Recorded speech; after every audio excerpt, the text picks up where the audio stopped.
A las 12 en punto recibimos en la mañana del 11 en vivo al presidente de la Confederación de Cámaras Empresariales del Uruguay, el señor Diego O'Neill. Bienvenido a la mañana del 11. ¿Cómo le va? Buen día, ¿qué tal? Un gusto estar en contacto con ustedes. Muchas gracias. Bueno, le queríamos preguntar sobre esta asamblea que hubo ayer en la Confederación, donde se analizó el escenario internacional y el escenario que enfrenta Uruguay. Nos imaginamos que son muchos los temas y muchos los elementos que habrán estado arriba de la mesa en esta reunión. Sí, ese fue el único tema que tratamos en la asamblea. Habíamos invitado a Ignacio Bartesay, que es el director del Instituto de Relaciones Internacionales de la Universidad Católica del Uruguay, un especialista en el tema, a hacer una presentación sobre la situación de la apertura comercial y la situación en la que se encuentra el país, eh, para que la gente entienda, digamos.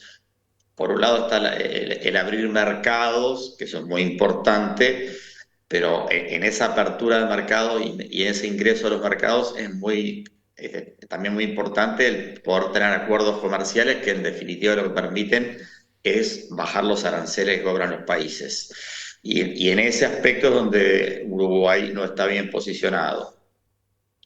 Entonces, un poco hacer el análisis de cuál es la situación en la que estábamos, con lo que ha sucedido en los últimos meses, que es de público conocimiento.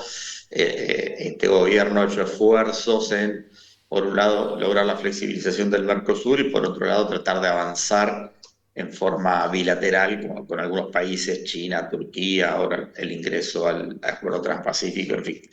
Pero bueno, hasta ahora los resultados no han sido demasiado auspiciosos. Entonces, bueno, desde la Confederación vemos el tema con preocupación y estamos un poco en estado de alerta a ver qué es lo que va sucediendo.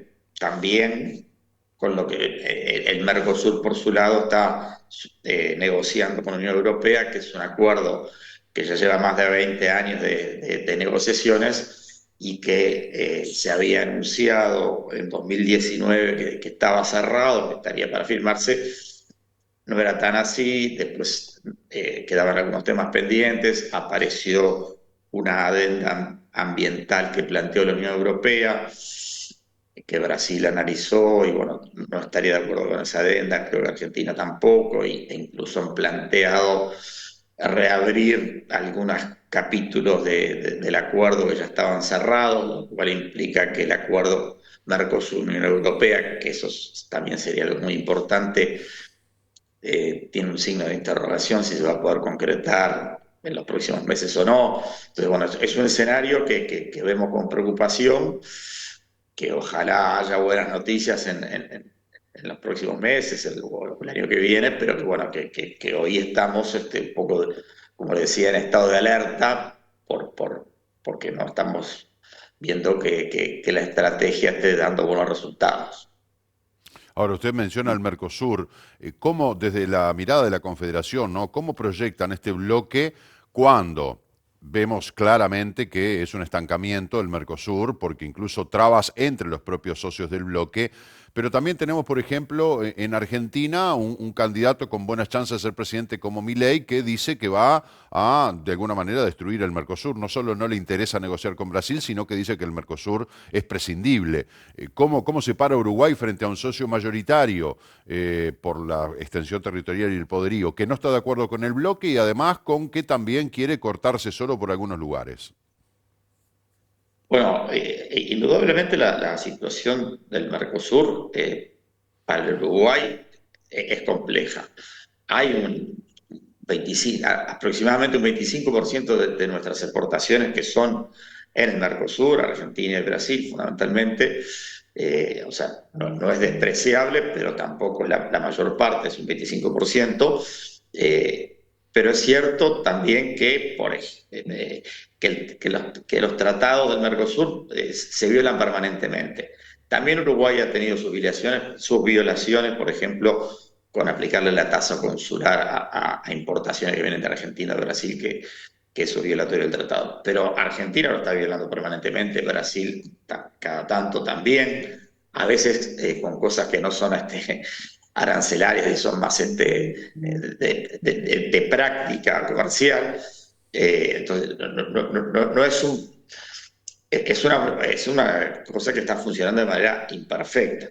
Por otro lado, no, en la situación actual, antes de que se procesen las elecciones en Argentina, eh, no se ve demasiada voluntad de avanzar en acuerdos comerciales Mercosur con otros países o con otros bloques. Está esto que mencionamos de la Unión Europea, que lleva muchísimo tiempo de negociación y que, bueno, que había una expectativa de que se pudiera concretar, sobre todo ahora que la presidencia de la Unión Europea recae en España y España es un gran impulsor del acuerdo.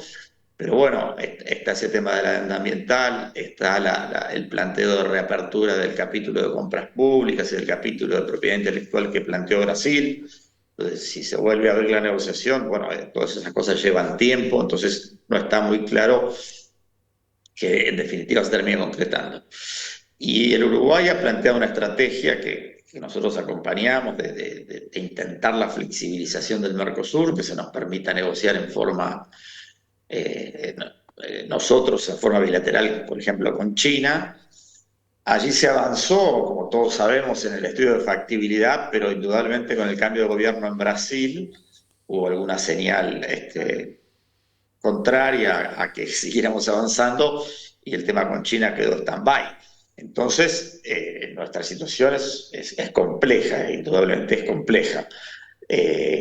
Y eso es lo que mencionamos, de estar un poco en estado de alerta, a ver cómo siguen los acontecimientos. Ahora está también las elecciones en Argentina y que no sabemos quién va a asumir la presidencia y en función de quién asuma habrá que ver cuál es la posición. Por el lado de Bullrich parecería que es algo más esperable, bueno, por el lado de Massa ni hablar, y por el lado de Milei están esos anuncios, sí, un poco llamativos, explosivos, y habrá que ver si finalmente Milei resulta electo presidente, qué concreta de todas esas cosas. Pero bueno, sí es cierto que por lo menos en las declaraciones se manifiesta como muy crítico. Tal cual, habría que ver porque hay un Congreso por medio, ¿no? Que debería avalar todas Exacto. estas iniciativas, que ahí es por donde podría pasar un poco el freno. O'Neill, ¿qué mirada tienen, ya que menciona a China, y es un mercado muy apetecible por su volumen, qué mirada hay desde las cámaras empresariales de esta expansión geopolítica de China que está conquistando vía recursos naturales, vía préstamos económicos, vía facilitación de distintas formas de comerciar, como que se está expandiendo y se está instalando y está generando una suerte de conquista, ¿no? De cada vez tener mayor poderío a nivel global. ¿Hay alguna mirada específica sobre esto? Bueno, nuestra mirada comercial no es geopolítica. Entendemos que obviamente el Estado uruguayo, las autoridades, esas cosas las tienen en cuenta.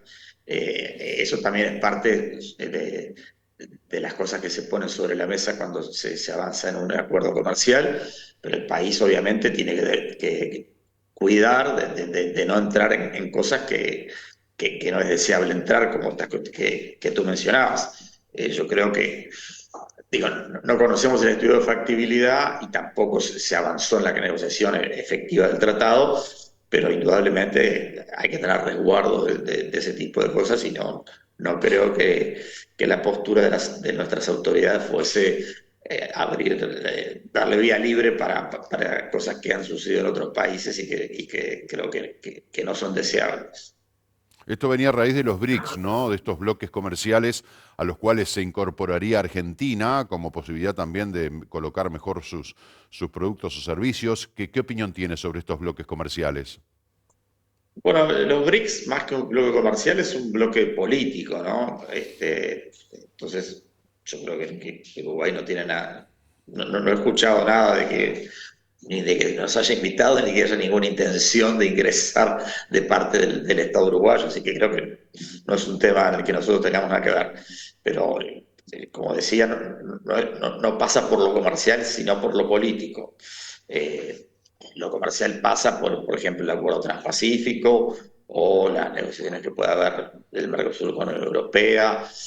bueno, el acuerdo con China, con Turquía, más o menos lo que está planteado por esta administración, o bueno, lo que venía en curso en el Mercosur. Pero creo que lo de los BRICS es de otra naturaleza y no tenemos nada que decir a ese respecto. Claro, no, la pregunta no era si Uruguay integraría los BRICS, que eso ya sabemos que no, y sabemos que es un bloque básicamente político. Yo me refiero a el peso y la gravitación de ese tipo de bloques, el cual integraría también Argentina, ya lo integra Brasil, desde el punto de vista comercial, que puede tener alguna repercusión por esa alianza, más que nada política, pero que también tenga implícitas cuestiones comerciales.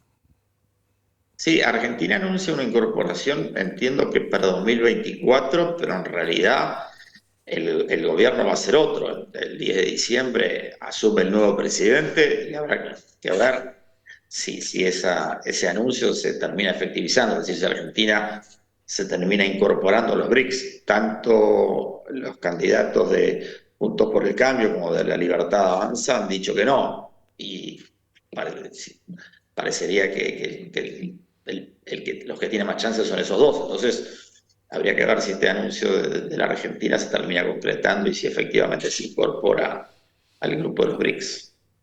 O'Neill, cambiando de tema, hay algo que tiene que ver con la rentabilidad de las empresas, con la competitividad, el tema que se discute sobre la reducción de la jornada laboral, que así nomás como que no se puede analizar, tiene que ir acompañada de otros elementos, porque, o sea, reducción de jornada laboral percibiendo el mismo salario, desde el punto de vista empresarial, es inviable, ¿no? Por los costos y los márgenes que se manejan. ¿Qué mirada tienen ustedes respecto a la viabilidad y en qué condiciones se podría llevar adelante una reforma de ese tipo?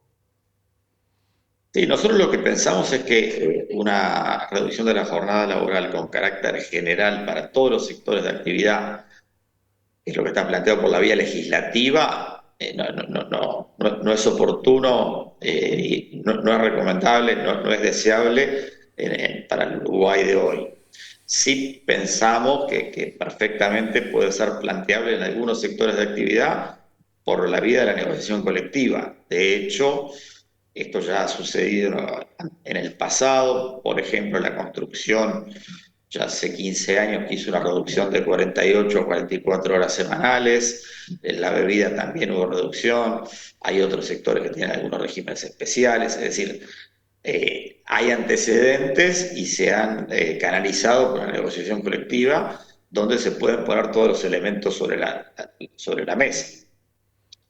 Como decía, una medida de tipo legislativo que a todos por igual reduce la jornada laboral, nos parece que no es oportuno, que es muy peligroso, que implica, sin considerar otros componentes como la productividad, y pues, tiene implicancias seguramente negativas para el Producto Interno Bruto, para la productividad en las empresas, para la producción, en fin. Entonces, no compartimos esa iniciativa y, como decía, puede ser planteable en algunos sectores en particular, pero por la vía de la negociación colectiva.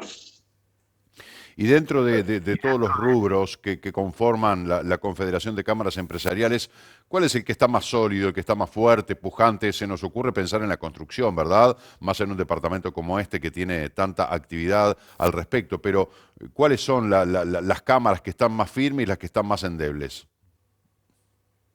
Bueno, a ver, el sector comercio y servicios está bastante castigado, digamos, sobre todo, bueno, muy castigado en lo que es la frontera, ¿no? El litoral con Argentina, también con Brasil, la diferencia cambiaria, pero fundamentalmente con Argentina. Ayer salió un informe de la Cámara de Comercio y Servicios justamente que hablaba de que en el interior de la República, en el segundo trimestre, la encuesta que ellos realizan les da una caída de la actividad, una caída de las ventas, tanto en el comercio como en servicios. En Montevideo no, pero en el interior sí. Entonces, el turismo está muy golpeado, muy golpeado. Tenemos hoy un turismo emisivo importante, pero un turismo receptivo muy golpeado. Capaz que en Maldonado, Punta del Este, Montevideo no tanto, pero sí bueno, todo el litoral y en otras zonas del país. Es probable que sí, digo, probablemente no, la construcción está atravesando una fase de crecimiento importante. Hasta ahora, por lo menos, habrá que ver cómo sigue. Se dio la finalización de la obra de UPM, se va a dar en este año la finalización del ferrocarril central, que son grandes proyectos que han concentrado mucha actividad y han generado mucha ocupación, y ya no, uno ya terminó y el otro estaría terminando en los próximos meses. Pero bueno, hay bastante inversión en el sector inmobiliario, hay bastante inversión pública también en vialidad, en fin, la construcción atraviesa un buen momento. El agro, que había tenido muy buen desempeño en 2021, ya 2022, final de 2022 y este año la sequía ha golpeado muy duramente, y todo el sector productivo estaba bastante afectado por el atraso cambiario, que es un tema que está golpeando duro y del que es difícil salir. Realmente es un panorama, da para seguir conversando, ¿no? Pero no tenemos más tiempo. Es un Sí. panorama bien complejo, muy volátil, porque además hay cosas que no dependen de nosotros, son factores exógenos, y además tampoco podemos hacer futurología, ¿no? De qué va a ocurrir. Pero bueno, es un panorama muy variopinto el que nos plantea O'Neill. Ha sido un gusto conversar con usted. Sí, un apunte nomás sobre eso que tú Sí, decís. Ayer decía Bartesay en su presentación que hoy es prácticamente imposible hacer pronósticos, que lo que se puede plantear son escenarios.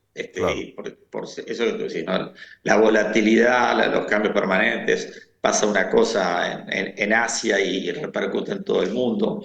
En fin, realmente estamos en un mundo complejo, en un mundo con mucha incertidumbre, pero bueno, estamos trabajando para salir adelante. Qué desafío para el mundo empresarial, realmente. Muchas gracias por el contacto. Gracias, O'Neill, que le vaya muy bien. Hasta pronto. Bueno, harto complejo el panorama, sin lugar a dudas, todo complicado, la globalización, eso es lo que decía O'Neill, de que pasa algo en Asia y tiene repercusiones en el mundo, de lo que puede significar una elección en un país, que gane tal o cual sector o candidato, cuáles son las políticas económicas, cuál es la política exterior, cuál es la política a nivel nacional que va a implementar, es decir, cosas que pasan, que están en proceso, que están cambiando y que van hacia un rumbo o con un rumbo y pueden virar, se pueden suspender, se pueden estancar, pueden retroceder. Es realmente, bueno, como decía O'Neill, hablar de pronósticos es difícil, hablamos de escenarios. Ahora, arriba de un escenario puede pasar cualquier cosa. Hacemos una pausa a las 12:18, ya venimos.